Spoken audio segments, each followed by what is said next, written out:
Halo teman-teman, ini adalah video untuk menjawab pertanyaan-pertanyaan dari live IG yang belum terjawab ya. Kita kan live IG setiap hari Senin jam 8 malam. Nah, ini yang belum terjawab akan gue jawab di video seperti ini teman-teman ya. Gue langsung share aja. Oke, ini yang belum terjawab kemarin ya. Dari Ibu Felicia Hafika. Malam kok, malam Bu Feli. Data untuk gugat ke pengadilan seperti apa? Apakah pembukuan ada kadarnya bisa gugat ke pengadilan? eh jadi dalam pengadilan kan ada legal dan formal dan ada material ya. Untuk legal formal itu adalah formulir gugatan. Oke, formulir gugatan lu tinggal submit secara online, teman-teman ya. Secara online kepada pengadilan pajak melalui website di e-tax court ya. e-tax court.kemenkeu kalau nggak salah ya. Lu cek aja di Google e-tax court untuk masukin dokumen gugatan. Kemudian mengenai pembuktian. Mengenai pembuktian, ada 5 alat bukti yang diterima oleh pengadilan. Yang pertama adalah surat menyurat atau tertulis. Apapun yang sifatnya tertulis, mau pembukuan, mau pembukuan ala kadarnya, mau nota-nota, apapun yang sifatnya tertulis, itu pengadilan terima. Oke. Yang kedua adalah keterangan ahli. Keterangan ahli. Jadi kalau lu punya ahli atau orang memahami pajak, silakan panggil, hadirkan di pengadilan. Keterangan dia adalah bukti. Kemudian keterangan saksi. Jadi siapa yang melihat, siapa yang mendengar, siapa yang mengetahui secara langsung masalah pajak ini, dia boleh menjadi saksi. Yang keempat adalah pengakuan para pihak ya, pengakuan para pihak. Jadi si pihak penggugat ataupun tergugat boleh mengakui sesuatu, pengakuan itu adalah bukti di pengadilan. Yang kelima adalah pengetahuan hakim. Ini paling lemah ya. Jadi kalau semua sudah dikasih, hakim boleh memutuskan berdasarkan pengetahuan dia sendiri. Nomor 6 adalah dokumen elektronik berupa audio, video, atau dua-duanya, atau dokumen apapun yang sifatnya elektronik atau digital, itu juga bisa ya. Itu ada di Undang-Undang ITE yang terbaru ini. Oke, jadi ada 6 pembuktian yang bisa kita berikan kepada hakim dalam rangka untuk meyakinkan hakim bahwa kita yang benar, mereka yang salah. Gitu ya. Oke, teman-teman tuh Bu Feli. Ya, Sia Safika. Oke, kita tampung dulu Bu ya. Mohon maaf yang belum terjawab ya. Bapak I Setiawan, tarif BPHTB untuk Jakarta apa masih 5% atau 2,5%? 5% Pak ya, BPHTB setahu gua dimanapun 5% teman-teman ya. Jadi eh, ketika kita menjual beli properti, pihak penjual membayar pajak 2,5%, pihak pembeli membayar bea balik nama 5% ya. BPHTB itu bukan pajak ya, itu adalah bea balik nama. Semangat teman tuh Pak I Ada Setiawan. Bapak I Setiawan, ada Bapak Bapak Orjeng, kok saya setelah bayar PPN membangun sendiri, setelah itu harus posting atau input di mana? Saya bukan PKP.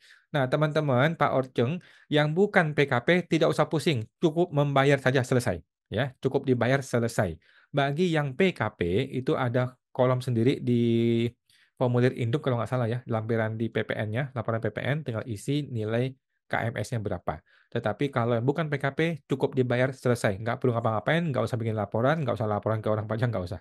Semua teman tuh Pak Orceng. Orjeng, kemudian Bapak Bapak Drew Herla, malam kok. Izin tanya kalau NPWP-nya NE, terus mau wariskan aset yang sudah dilaporkan ke anak. Apakah NPWP-nya harus diaktifkan lagi untuk mengeluarkan aset yang diwariskan dan dilaporkan kepada NPWP anak? Jawaban gue tidak wajib ya. Jadi ketika warisan, kan orang meninggal. Ketika orang meninggal, udah orang itu sudah tidak usah ngurus apapun. Intinya semua harta dia dibikin daftarnya, bawa ke notaris, kemudian bikin akte warisan ya, akte warisan. Nanti notaris akan bilang, oh anaknya siapa, istrinya siapa, maka atas harta ini yang ini kasih ke istri, ini kasih ke anak, ini kasih ke anak, dibikin akte secara tertulis. Udah mulai berikutnya SPT berikutnya masing-masing ahli waris menerima dan melaporkan di SPT mereka masing-masing sesuai dengan kepemilikan bagiannya dia saja. Mengenai si almarhum, lupakan, udah nggak usah selesai, orang sudah meninggal kok, gitu ya. Semua teman tuh Pak Dewa Herla. Drew Herja, kemudian Bapak Kavero Ataraska FP. Kok mau tanya, perusahaan saya itu rugi. Lalu saya pinjamkan uang kepada perusahaan tanpa ada perjanjian. Apakah bisa diakui? Jawabannya bisa ya. Soalnya AR-nya mau koreksi. Kan karan kan karena tidak ada perjanjian. Ya udah Bapak bikin perjanjiannya, beres. Jadi Pak Kavero, ada atau tidak ada perjanjian bukanlah syarat untuk dikoreksi. Itu satu ya. Jadi mohon bilang ke AR, memangnya ada aturan yang mengatakan kalau hutang piutang nggak ada perjanjian, maka itu perlu dikoreksi fiskal. Nggak ada aturan itu, gitu ya. Yang kedua, Bapak bikinlah perjanjian. Kan beres. Lu tinggal bikin perjanjian, backdate selesai. Gitu kan? Ini kan tidak perlu perjanjian notaris ya. Perjanjian hutang piutang kan antar pribadi sama PT. Ya udah, tinggal bikin perjanjian, di backdate selesai gitu ya. Tidak perlu ribut dengan si AR, ya kan? Karena sebenarnya AR itu hanya mancing doang, hanya mencari kesalahan doang. Pada faktanya kan tidak salah gitu. Jadi nggak ada masalah Pak ya. Ini tidak akan dikoreksi. Ngotot aja ke AR bilang bahwa ini hutang piutang karena si PT lagi mengalami kesulitan keuangan. Jadi saya pinjamin uang gitu. Dan tidak perlu dikoreksi. Kalau akhirnya maksa, ya sudah. Eh, Silakan berpendapat, nanti kita ketemu di pengadilan. Gitu aja. Nggak usah ribut sama AR ya. Semua teman tuh Pak Kavero. Bapak Kavero Ataraska, FP. Bapak Arifin, 20 20 20. Makasih kawan, sama-sama. Kemudian Bapak Arifin, kemudian Bapak Mariantan, makasih sama-sama. Bapak Marianto, Memeratan. Ibu Wolandi Robianti, kok ketika pakai norma yang lebih tinggi karena telat apply, apa langsung pakai aja tanpa notify KPP? Langsung saja Bu ya, tidak perlu notify, orang pajak juga pusing, nggak mau ngurusin kita ya. Jadi langsung aja pakai tabel lampiran 2 yang lebih tinggi itu, sudah betul. Semoga teman tuh Bu Wulan. Ibu Wulandari Robianti, kemudian Ibu Kristiaime, kok selama ini tabungan anak-anak tidak masuk di SPT? Mereka punya deposito. Investasi itu bagaimana nantinya kok dengan adanya pemadanan NIK dan Cortex? Oke, jadi gini Bu ya. Uang itu uang siapa? Apakah uang bapak dan mamanya? Kalau uang itu dari bapak mamanya, maka itu perlu dilapor di SPT orang tuanya, sehingga si bapak mamanya nih perlu pembetulan SPT. Pembetulan masukkanlah deposito itu di SPT-nya ayahnya. Oke? Walaupun nama anak, tetapi itu barang punya ayah, berasal dari penghasilan ayah. Maka laporkanlah di SPT ayah, pembetulan SPT selesai. Sekarang kalau uang itu ternyata memang penghasilan si anak sendiri, dia mungkin kerja, dagang, dan sebagainya, maka si anak itulah yang mesti lapor di SPT dia sendiri, dia bikin NPWP, dia lapor di SPT-nya dia. Gitu, Bu. Jadi mesti kita telusuri dulu, uang ini punya siapa sebenarnya awalnya. Oke? Semua teman tuh, Bu Kristian. Bapak Kristiaime, Ibu Kristiaime, kemudian Bapak Gregorius Kusuma, Ko Awan malam mau tanya, jika ada retur dari non-PKP, sebaiknya bagaimana perlakuan pajak dan akuntingnya? Terima kasih. Tidak ada masalah Pak ya, mau dari PKP ataupun non-PKP, ketika dia meretur ya retur aja. Di akunting nggak masalah dong ya. Di akunting kan tinggal kita jurnal di akuntingnya. Sekarang bagaimana di PPN-nya? Di PPN-nya kan kita sudah gunggung tuh. Ketika kita menggunggung, kemudian diretur, ya udah kita pembetulan SPT kita buang sebagian. Terpaksa begitu, Pak. Nggak ada pilihan lain ya. Kita buka faktur pajaknya, kita kurangin nilai gunggungannya. Senilai yang sudah diretur dibuang. Gitu. Terpaksa begitu, Pak ya. Nggak ada mekanisme notaretur untuk gunggungan. Oke.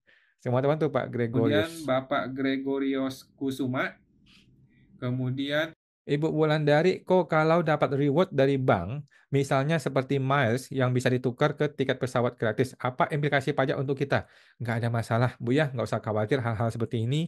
Jalanin aja, nikmati aja liburan lu. Nggak usah khawatir, Bu, hal-hal seperti ini. Kalau dipanggil ya sudahlah, ya nggak besar lah nilainya kan. Nilai juga nggak besar, tidak ada implikasi yang terlalu serius menurut gua sih. Santai aja, Bu. Semua teman tuh, Bu Wulan. Ibu Wulandari Robianti, kemudian Ibu Jessica, kapan adain kelas offline kok? Oh, kapan lagi Bu ya? Nanti kita atur ya, mungkin di November. Teman-teman tuh Bu Ibu Jessica. Jessica Chandra, kemudian Bapak Bapak Ati-Ati 09, kok maaf mau tanya. Kalau PT di rootnya misalnya Mr. A, komisarisnya itu istrinya, yaitu Mrs. B. Ini kalau komisarisnya digaji bulanan dan nggak punya MPWP, ini pas input di TER, masukin nomor KTP istrinya atau suami. Istrinya Pak ya, masukinlah KTP istrinya. Oke? By the way, kalau dia bisa bikin PT, kemungkinan si istri punya MPWP. Setahu saya tidak bisa bikin PT kalau dia tidak punya NPWP. Si kedua orang-orangnya, dua-duanya harus punya NPWP kalau dia bikin PT. Setahu gua begitu. Oke. Tetapi kalau memang dia tidak punya NPWP, kemudian dia digaji, maka gunakanlah KTP istrinya ya, bukan suaminya. Semua teman tuh Bu Ati. Ati-Ati 09, kemudian Bapak Bapak Christophorus Andrew, halo kawan, kalau kita jual rumah atau ruko atau tanah, apakah harus bayar pajak sesuai harga tafsiran pasar? Enggak juga Pak ya, sesuai kondisi sebenarnya aja ya. Soalnya kalau jual aset murah ke keluarga terlalu murah, tidak disetujui orang pajak. Oke, jadi gini, orang pajak nggak bisa nentuin ya. Kita nggak bisa dipaksa mau jual sekian berapa gitu kan.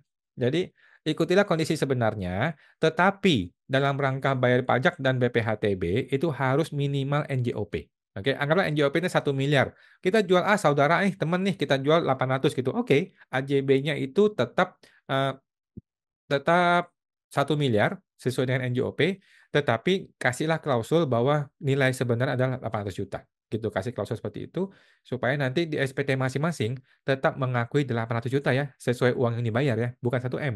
1 M itu dalam rangka untuk bayar pajak dan BPHTB aja. Karena bayar pajak BPHTB itu minimal nilai NJOP. Gitu, Bu. Semua teman tuh Pak Christophorus Andrew. Pak Christophorus Andrew. Ibu Jessica Canda. Kok mau tanya, biaya pengiriman ekspedisi borongan, gimana pengakuannya? Nggak ada masalah ya, nggak ada masalah, tinggal dipotong aja PPh 23 ya. Kedepannya jangan deh, kedepannya kurangin yang sifat-sifatnya borongan. Sebaiknya detail, rinci, dan satu persatu invoice-nya ya, jangan main borongan kalau bisa. Tetapi sudah terlanjur ya udah potong aja PPh 23. Kalau nggak bisa dipotong PPh 23, ya sudah, kita siap-siap ketika pemeriksaan, kita bayar. Gitu. Semua teman tuh Bu Jessica. Ibu Jessica Chandra. Ibu Ati-Ati 09, ini pas input di TER, masukin nomor KTP istrinya atau pakai NPWP suaminya. Pakai istrinya ya. Baiknya gimana kalau suami istri ada dalam kepengurusan? Makasih. Pakai KTP istrinya aja ya. Semua teman tuh buat Pak Ati. Bapak Ati 09. Oke, thank you ya Bapak Ati. Dan Oke, teman-teman yang sudah selesai, kita akan live Instagram setiap hari Senin jam 8 malam ya. Semoga teman-teman sampai jumpa lagi.